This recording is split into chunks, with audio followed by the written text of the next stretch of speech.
Al na 2 minuten komt Genemuiden op vastsprong. Het is een lange bal van Erik Rotman. In één keer oer de verdediging van Harkemasse Boys. Agenhans Boesma is te let en Jeffrey de Visser, oud-Cambuurspeler, zet de bal oer Michael Kampjes henne.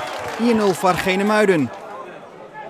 Maar Harkemasse Boys herpakt hem goed. Het is de betere ploeg en gaat op jacht naar de liekmakker.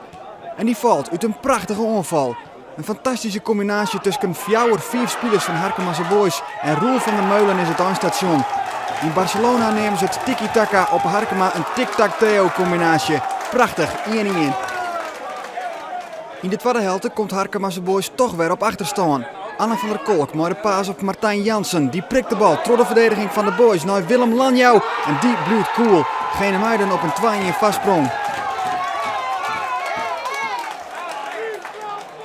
En weer toont Harkemasse Boys veerkracht. Bergsma maar de paas op Boersma. Die tikt hem terug naar Bakuna. Voor de goal zit invaller Heine Uldriks. In de vierde hoeken maakt hij 2-2. 5 minuten voor tijd.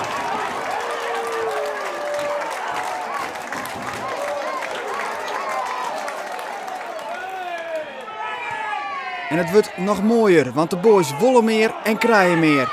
Boersma zocht voor de goal, Johnson Bakuna. En in de allerlaatste minuut zwaagt hij voor de 3-2 overwinning.